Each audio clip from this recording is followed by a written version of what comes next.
No, I wanted to thank you all for this kind invitation. This is not my first trip to A&M this summer, you know, from previous trips. They've all been pleasant, but I'm afraid this one beats it. Yeah. It's a great organization, and for that you need good coordination. I think Professor Miller has done that. I also wish to thank two presenters today. Mark, who I've known for a long time, when he was still a student, I believe. I was like this tall. You grew, fully. And of course, Paulo Recua, who shares a love of baseball as I do, particularly Cuban baseball. And I think I'll follow up on you. I'm going to write something about how I try to teach Julio Cortázar what the heck baseball was all about. I may have to do it just in dialogue form. There's no other way to do it. But thank you all for coming over, and if you have any questions, you can certainly direct them to them. But I'm also Tart, if there's anything. I have a question for you. Sir? I have a question for you. Already? Yes. And I think the thing is that Mark, with his bumps and bruises from Professor Urbina, brought it right to the front. How do you view the relationship between you, your life, and the fictions of Rafa and Caillou? I try to separate myself. I don't always succeed, just like any other writer. Most of the writers I admire, love, with the exception of Galdós, who lived in Madrid, which is a huge city, but Faulkner, who lived in a very small town and was raised in one. Proust, who, although he was in Paris, he really lived more in his house and in that room. And I just try to come up with things I remember and things that I add and subtract, and then that comes out into a novel. I tried using first person if it called for it, or third person if it called for that. And then stepping away, I would use dialogue. I would try almost anything in order to get through what it was that I was trying to do. I was trying to be fair to the characters themselves, not betray them in any way. They were mean folk, they stayed mean. There was no salvation for them. If they were good and kind and willing, well, I would keep them that way. It's just like human beings. Many of them are based on friends, others on imaginary friends. Sometimes I talk to it when I'm writing. I read my stuff aloud to myself so I could hear it to see if it sounds authentic or not. And, the stroke of luck. For 40 years of good luck, it's more than a lot of people even live without having that much good luck. And, but as I said, it's just been the luck of the draw. I come from a family of readers. My parents read to each other, English and Spanish both. My two sisters read. My two older brothers read as well. I thought that everybody in the world read. So I have to confess that I had my first date when I was 16, and I called on this girl, and we were going out, and it took her 15, 20, 30 minutes probably to get ready. I finally got used to that when I got married. And it was strange. There wasn't a magazine in the house. There wasn't a book in the house. I would even read a week-old newspaper, anything, to pass the time away. And when my mom asked me, how did the date go? Well, we went to a movie. We walked with no car. I said, well, it was very nice, and I'd like to see her again, I think, Mom. Then in passing my way to the bedroom, I said, you know those people don't even have a book in their house? She must have just shaken her head and said, this kid will never learn. But that has always struck me, and it stayed with me. So, I don't know. But I'll have to stress friendship too. Many long-lasting friendships. Some people in this room, others throughout the world have been very kind to me. But I think you all better direct your questions to the scholars. I think they really know a heck of a lot more than they reveal. But I enjoyed it very much. Not that I've heard me, or the thing was that I was a subject of the stuff that I do, but the way they read, which was wide, and it was very deep as well at the same time, as the life goes. So thank you all again, and thank you for showing up. And if you have questions, they are an easy target. They're not going anywhere. Orlando, I do have one question. Just a follow-up. I'm not going to use this as back. That's all set here. Just as a follow-up, like a tremendous difference between your life and the life of Rafa and Payú is that in the death trip, there are so many orphans. And of course, luckily for you, that is not your circumstance in terms of your family. Was this a conscious decision on your part to write about orphans? Yes. Why? I think it started, the first burial that I went to, I must have been 6 years old, at my parents' office. And people died of measles, malnutrition, polio, which was a horrible thing for kids. And I was always struck by that. Why was I surviving? Why was I not joining them? And I've never forgotten it. So I include death a lot, and that's why I call it a death trip. I mean, we all start to die as soon as we're born. Everybody knows that. But, I just thought that was part of my life, and I thought I would show it the way it was, without any exaggeration of any story. But without any whining or anything. People just took this as an act of God or something. But it also gave realism to a work of fiction. You have to mix the truth with it at all times. Thank you. So I don't bite, by the way. You all can raise your hands. When do you start to Well, use the... if you want, I think by now we've established the fact that we followed the program by doing it in English. Now, if people want, they can speak in Spanish. That makes sense? What's up to Whatever you want. Sí, bueno, ¿cuándo empezaste a usar la expresión poetics of aguante? ¿En qué año? ¿Y cómo la podrías definir? Y después te digo por qué te hago la pregunta. Sí. Aguantar means to put up with, to be able to bear up to something, whatever it may be. Treason, my best friend, so-called, whatever it is, it's aguantar. And just to put up with it, and not to try to get even. Just let life take its toll and see what happens. And I think that has sustained me and my career and my life and my children, the boy and the two girls. Just, you have to put up with life. You never know. It isn't always fair, but sometimes it smiles on you and you just have to go with it. So hay que aguantar. You just have to put up with it. It's a way to grow up, too, and to mature early enough, I think. And that had helped me a lot. I think that when Erlinda Perry, because I used that term in a presentation somewhere at some university, perhaps in Albuquerque. And she wrote, she said she wanted to write something on that. I said, well, you certainly may. And she did. She did a very fine job, I thought. It was just, ¿Quién? no me acuerdo, era una cosa de más de unos 25 o 30 años. Sí, porque esta palabra se ha puesto ahora, bueno, desde hace tiempo, de la caída del gobierno de la Rúa. Es decir, en el Río de la Plata, incluso ahora en estos días se está utilizando mucho, decía, hay toda una estética de la generación del aguante. Correcto. Incluso Amir Hamed, en la revista Iberoamericana, en el número dedicado a la cultura popular, coordinado por Laura Martins, en el año 2004, tiene un ensayo sobre la poética del aguante.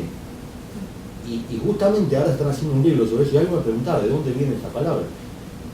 Es interesante, como, bueno, Una podemos ponerte coincidencia, como... seguramente.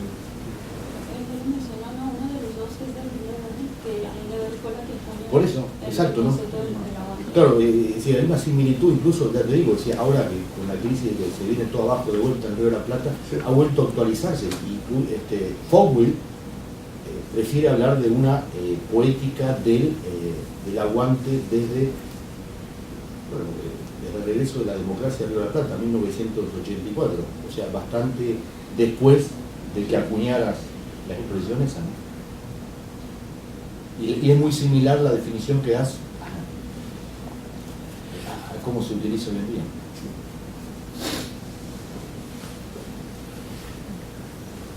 No, pero es un término que en otros contextos se consideraría negativo, esa pasividad del aguante, una negatividad sobre todo si piensas en los años de 60, 70, donde el actuar, el atacar, la rebeldía, yo no sé, yo tengo a mí el eco que me levanta más que nada, intentando darle vida a esa expresión de manera un poco más positiva, en el contexto en que tú lo utilizas, según Pero creo. aguantar y esperar en el futuro y actuar en el futuro después. No, pero estaba pensando en el aguante como término taurino, porque hay algo de valor. El torero es lo que es, y la valentía del torero como término es porque sabe aguantar la arremetida del toro, es decir, se para, y el verdadero torero es el que aguanta en el sentido que no te mueves, y ese aguante hace posible el torear, es decir, el burlarse de la muerte. Y en el contexto de ese taurino, no tenemos aquí a nuestro experto taurino, pero el único contexto que se me ocurre en donde aguantar es valor, es fuerza, es se necesita con los toros. irremediablemente. Creo que también implica resistencia.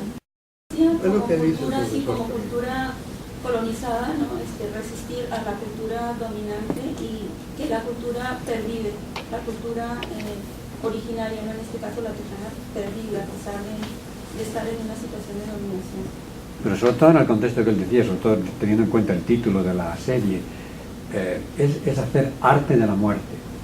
¿Sí? El hacer arte de la muerte, para empezar, tienes que aguantar, porque si no aguantas, no hay arte. Yo quiero hacerle un comentario, bueno, a los dos, que sí me parece interesante e importante esos paralelos que hacen tomando como punto de partida la literatura occidental, ¿no? Por ejemplo, lo que tú decías, ¿no? de los ironistas universales, comparando a Shakespeare o a Cervantes, y haces un paralelo, ¿no? con Rolando. Me parece, es interesante, sí, es importante. Pero un paralelo, por ejemplo, que estableciste que no me parece muy convincente realmente es cuando comparas a Jehú Malacara con el pícaro, ¿no? Y mencionaste específicamente a Lázaro, de Lazarillo de Tormes. Jehú realmente no tiene las características del pícaro tradicional.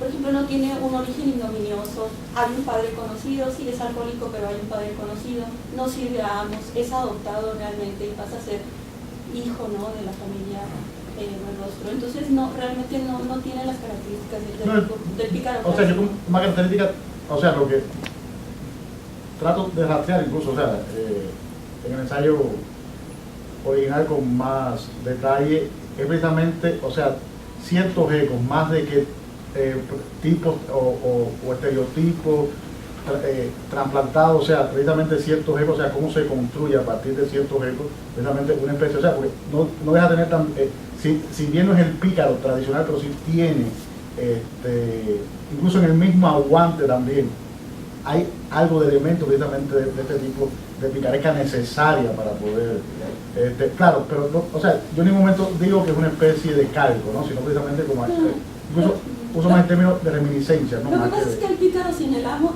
claro, sin amo claro, no hay pícaro, claro, ¿no? O sea, incluso, si no hay amo no hay pícaro. y por otro lado, hablo también precisamente de esta especie de construcción de personajes ya a la luz de la modernidad misma, ¿no? O sea, cómo se maneja un pícaro dentro de los valores y dentro de la estructura misma de la modernidad, ¿no? O sea, por supuesto, ya lo del amo en el sentido tradicional, como lo podemos ver en el Lazarillo de Tormes, es imposible en la modernidad, pero o sea, ¿de qué modo? Pero se tendría que transformar totalmente. Claro, ¿no? claro, Porque, claro. O sea, y entonces se pierde, porque el pícaro también, digo, la inmoralidad del pícaro, Claro. el estarse contradiciendo constantemente. Jehú, de los narradores que tiene Rolando es uno de los más confiables, ¿no? El pícaro por antonomasia es desconfiable, no puedes confiar como narrador en el pícaro. Geo es uno de los más solventes, de los narradores más solventes también, ¿no? Moralmente, o sea, su solvencia moral es a prueba de fuego, ¿no? Entonces es muy difícil, tendría que estirar totalmente, ¿no? Como vemos al pícaro, o sea, sacándolo, poniéndolo en la modernidad como quieras, ya no es pícaro. Sí, o un acomodo de la picaresca también, ¿no? O sea, claro, de que ya entraña precisamente la pérdida de ciertas esencias, si se quiere decir, de lo que es la picaresca más tradicional, ¿no? En ese sentido es que lo veo, no como precisamente como, o sea, como una copia, o sea, de hecho el mismo contexto lo impide, ¿no? En el que se mueven estos personajes. Pero fue más en ese sentido, no como, ¿cómo se llama? No en el modo de una mímesis que lo vi, ¿no? O sea, pero sí, claro. Bueno, lo único es que en mi contribución al tomo, yo también hablo de la presencia de la tradición picaresca. Y creo que hay una diferencia entre diferentes tradiciones que se encuentran invocadas en el Sevilla y reencarnaciones de tipos de literatura clásica. Entonces, me parece que lo de las tradiciones es algo más amplio, es un ambiente en que se inserta. Entonces, claro, si uno hace una lista de características, pues hay algunas características El problema es que faltan. el pícaro es un tipo, ¿no? Es un tipo de la literatura universal. Bueno, pero hay que pensar que, y en este mundo, como dijo en el artículo mío, que estamos también con el antipícaro. Entonces, Rolando forzosamente tiene presente el antipícaro, que es Gabriel Araceli, el protagonista de los 10 tomos de la primera serie de episodios nacionales, que decide que no va, aunque reúne ciertas características importantes del pícaro tradicional, va a definirse de otra manera. Es que, o sea, precisamente en el mismo concepto de un antipícaro, entraña, o sea, hacerle frente, o sea, y entrañas, o sea, esos mismos, digamos, pilares que soporta la picaresca misma, o sea, tiene que lidiar con ellos, ya sea yendo en contra, no hay de otra manera. Es un poco lo que, o sea, que es no, o sea, el caso de Gabriel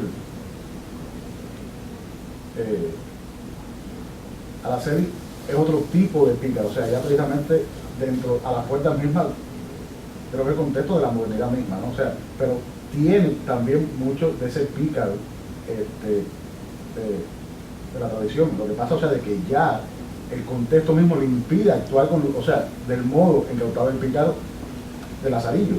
Me parece que parte de lo que pasa en el Deathstroke es que, como pasa en Galdós, es que las personas que mandan esperan de Gabriel, esperan de Jehú portarse según un tipo, pícaro en este caso. Es que es precisamente porque se le impone de fuera un tipo a un personaje, o sea, si no hay ningún rasgo de conexión, ¿no? Con la excepción de ser huérfano, yo no veo ningún otro rasgo que lo conecte. Entonces, ¿por qué digamos, ponerle? Jehú tiene muchos amos. Es que, claro. Pero amos en qué sentido, o sea, realmente Él vive de lo que ellos le dan y él tiene que cambiar de amos, según. También, o sea, en otro nivel, o sea, es otro tipo de amo también. O sea, ya no es la relación del amo. Acá tenemos al cura, ¿eh? Claro, también. Pero bueno, sí, o sea, entiendo perfectamente lo que... Pero, o sea, lo quise decir más en este sentido, no como que hay una especie de mímesis, o sea, pasiva, si se quiere, ¿no? De lo que es el pícaro clásico, o sea, tomando como referente, por supuesto, el... Sí, no, y más allá de las características, la confiabilidad narrativa de claro, él, me parece, sí, claro. me parece la objeción más fuerte, ¿no? Él es solvente como narrador, totalmente. Entonces eso para mí es la objeción más fuerte. Bueno, para Mark, esto de Universal Ironist, que creo que lo explicaste muy bien, ¿qué tiene que ver ese concepto con un concepto de código? Porque sin duda Rafa y Heu tienen códigos, ¿no? Entonces, ¿qué es la relación entre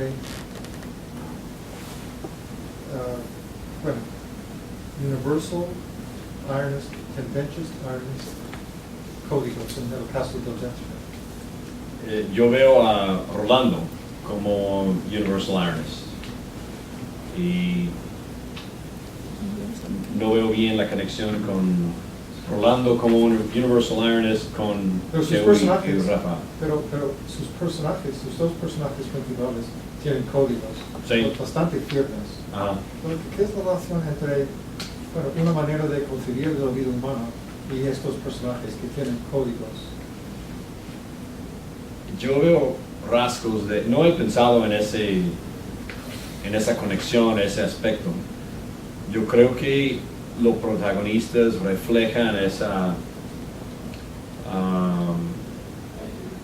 característica de Universal Ironist en que tienen una visión flexible a la humanidad. No tomen directamente una decisión, bueno, esa persona es raza, entonces esa persona es buena. No, yo no le hago preguntas. Esa persona es anglo, entonces esa persona tiene que ser mala. Tiene una visión mucho más matizada. Y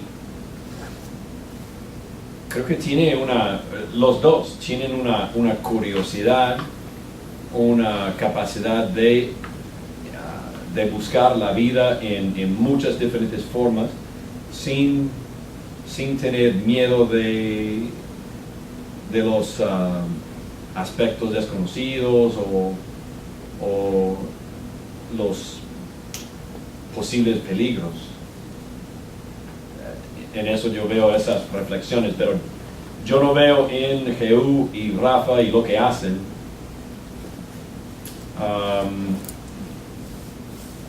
lo que identifico en el autor como Universal Ironist.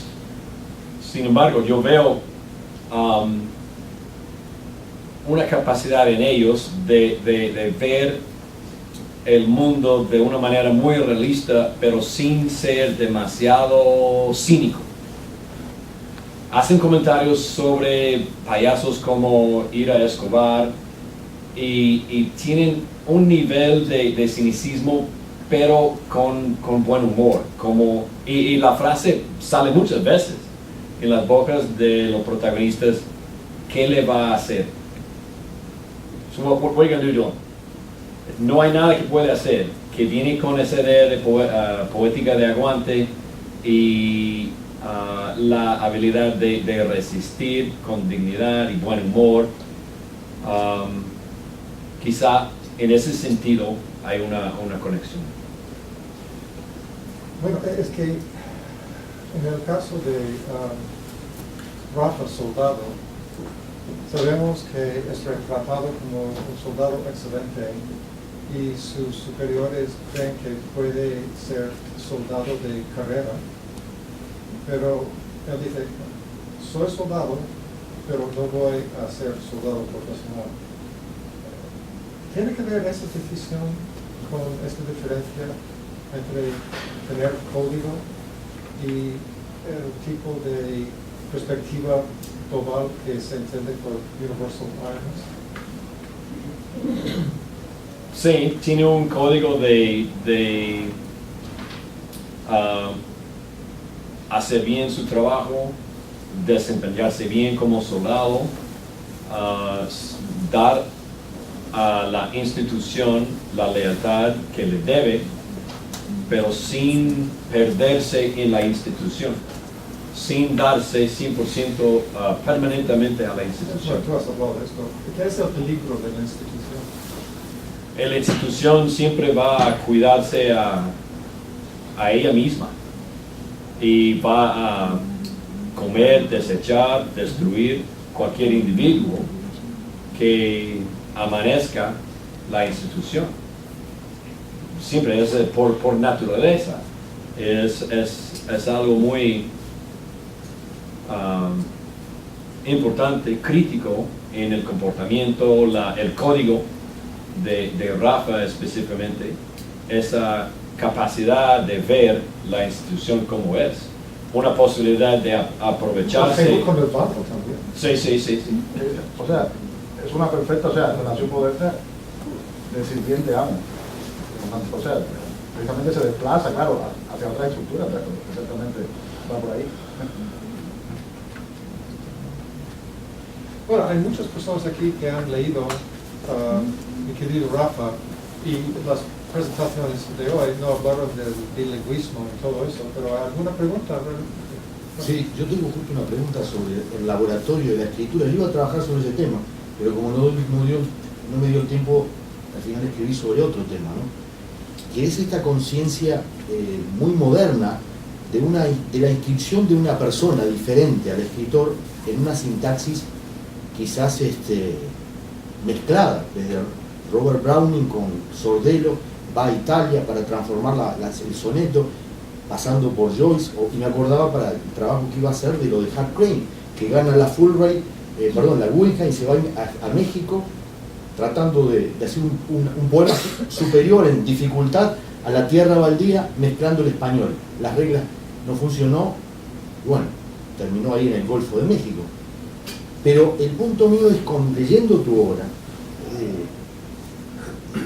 cómo se da el trabajo el proceso de la sintaxis, como mencionaba, por ejemplo, las citas de Pablo,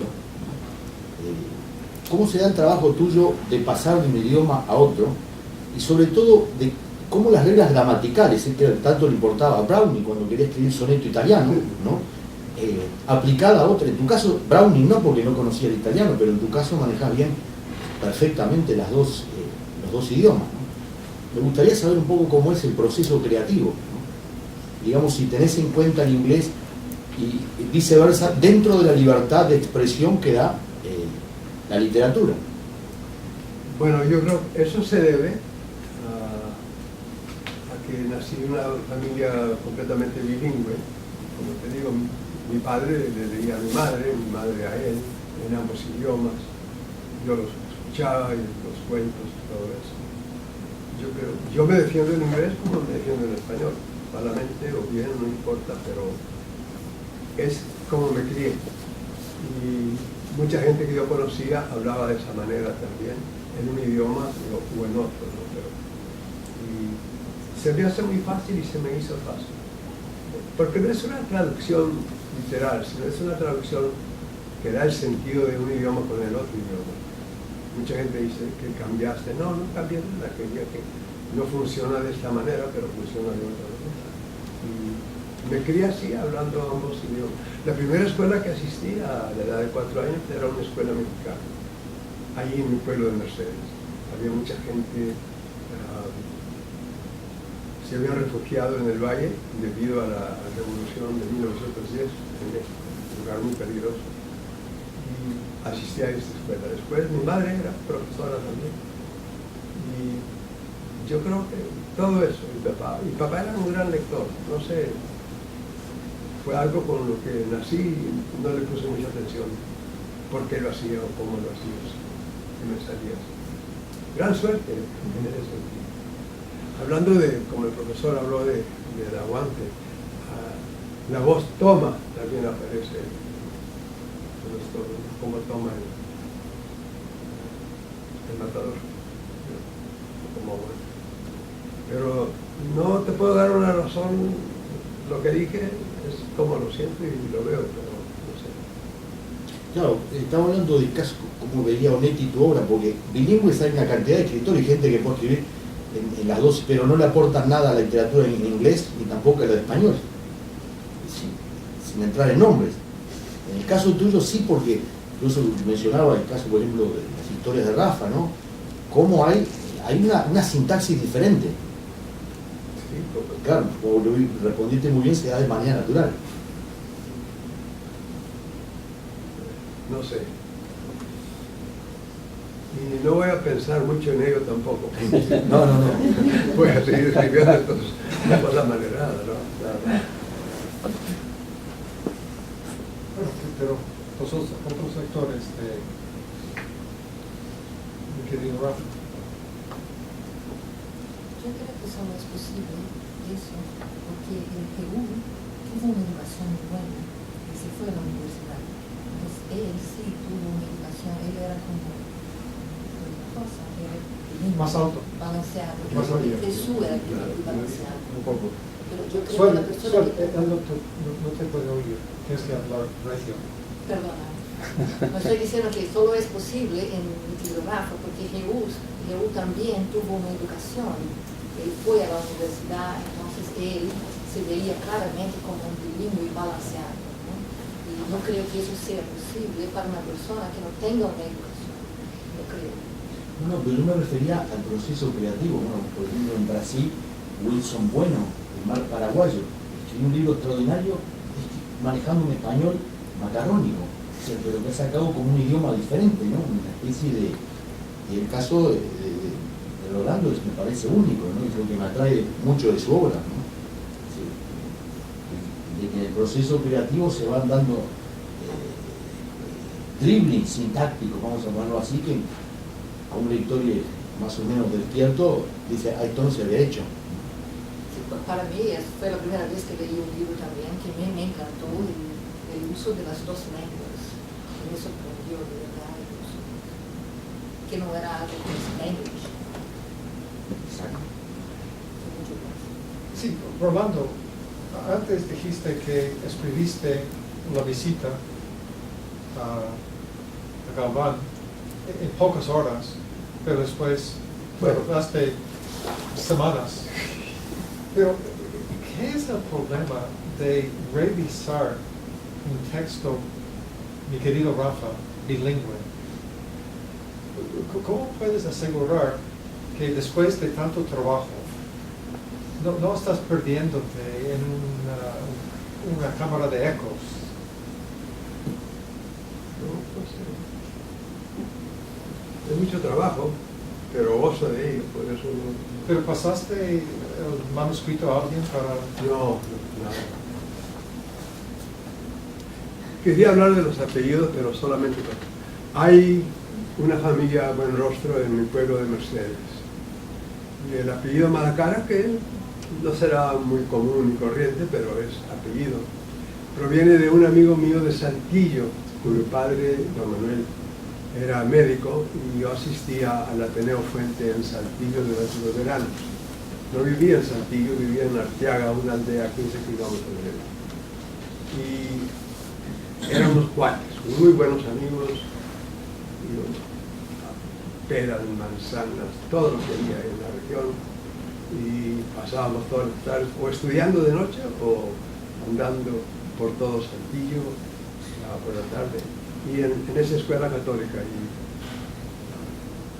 Y el apellido me encantó porque la gran amistad que tuve con él, y ahí cuando decidí escribir dije, bueno, hay buen rostros aquí en Mercedes, en el mero corazón del valle, y así pues lo introducí al Malacara, pero sin decir good face, bad face, pero un apellido, y es un apellido.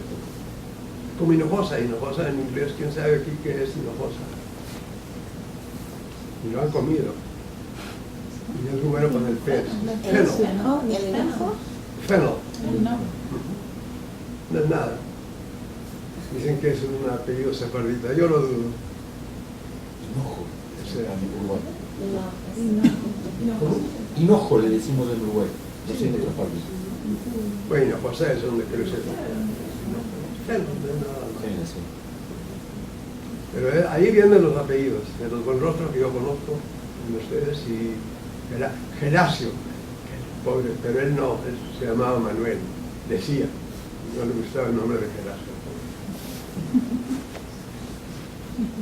Y Toma es otra voz taurina, ¿no? Como toma él, sí, ya usando el aguante, que también para aguantar hay que aguantar. Bueno, yo no tengo más velas en este entierro. Bueno, podemos ir al University Club, que hay un open bar, y podemos seguir charlando en ese lugar, que tiene las vistas estupendas y es un día de sol, entonces si se ha clareado el aire, es un buen día para hacer. Okay, hasta pronto por ahí, ¿no? Gracias por asistir. Gracias.